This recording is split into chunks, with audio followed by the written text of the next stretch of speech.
ప్రతి ఒక్కరిలో ఉన్నది దైవ స్వరూపమే అంటారు. ఒకడేమో వచ్చి మనల్ని తిడుతూ ఉంటాడు. మనం రియాక్ట్ అవ్వకపోతే ఒక తప్పు, రియాక్ట్ అయితే ఒకటి. వాడిలో ఉన్నది బ్రహ్మమని నాకు తెలిసినప్పుడు బ్రహ్మమే నన్ను తిడుతున్నాడని ఊరుకోవాలా? లేదా నా బ్రహ్మంతో అనుకుంటుందని గమ్ము ఉండాలి. మీరే అర్థం చేసుకుందరు. కానీ అత్యంత ప్రాచీన కాలంలో ఒక రాజుగారు ఉండేవాడు. రాజుగారు మంత్రి గారు కొలువు తీర్చుండగా అక్కడికి ఒక సన్యాసి వచ్చాడు. సర్వం కల్విదం బ్రహ్మ అన్నాడు. ఉపన్యాసం చెప్పాడు. అంటే నువ్వు బ్రహ్మమే, నేను బ్రహ్మమే, ఈ మంత్రి గారు బ్రహ్మమే, మీ ఆవిడ పరబ్రహ్మమే, మీ మంత్రి గారి భార్య పరబ్రహ్మమే, పని మనిషి పరబ్రహ్మమే, ఆవు పేడ అన్నీ పరబ్రహ్మే అన్నట్టు. రాణి అంతా పరబ్రహ్మమే, ఈ రోజు నుంచి నువ్వు పని మనిషిగా ఉండు, పని మనిషి రాణిగా ఉంటుంది అన్నారట. ఒక్కొక్క పని చేసేవాడు ఒక్కొక్కడిగా మార్చేశారు. అంత రాజ్యం అంతా అస్తవ్యస్తం అయిపోయింది.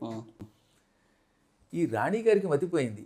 సన్యాసి గారు ఎక్కడున్నారో తెలుసుకుని ఆయన కబురు పెట్టి ఆయన కాళ్ళకి దండం పెట్టి, చూశారండి రాణిని కాస్త ఇలా అయిపోయానండి, బోధన రాజుగారు ఇలా అర్థం చేసుకున్నారా అని సలహా ఇచ్చాడు మంత్రి గారికి కూడా. మంత్రి గారి భార్యకి, రాణి గారి భార్యకి.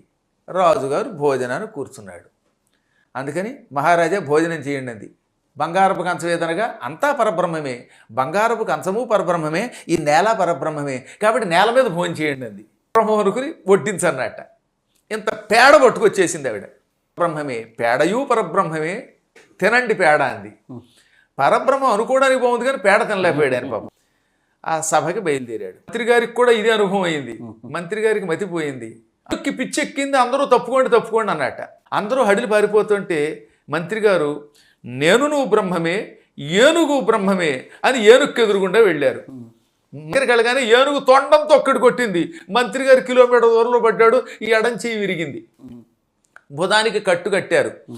ఏనుగు బ్రహ్మమే, నేను బ్రహ్మమే కదా, ఎందుకు కొట్టింది నన్ను అన్నట్ట. సరిగ్గా సమయానికి ఈ సన్యాసి గారు వచ్చారు. కల్విదం బ్రహ్మ అన్నావు, దాంతో మేము మా వ్యవస్థలన్నీ మార్చాం, కానీ ఇవాళ మాకు ఈ అవస్థ ఏమిటనగా ఆయన మీద ఉన్న మావటివాడు బ్రహ్మం కదా, పిచ్చెక్కింది, దగ్గరకు వస్తే కొడుతుంది అన్నాడా? ఆయన మాట ఎందుకు అనలేదు? నేను బ్రహ్మమే, ఏనుగు బ్రహ్మే వెళ్ళావు, కొట్టిందో దెబ్బ, అది కొడుతుందని పైన ఇంకో పరబ్రహ్మ చెప్పాడు. ఆ మాట వినలేదు. చేసే పనులు మానకూడదు. పనులు చేస్తున్నప్పుడు నిష్పక్షపాతంగా చేయటానికి ఈ చరాచర జగత్తంతా పరబ్రహ్మం అన్నారు. ప్రతి ప్రాణిలో పరమాత్మని చూడు, కానీ నీ కర్తవ్యం నువ్వు చెయ్యి.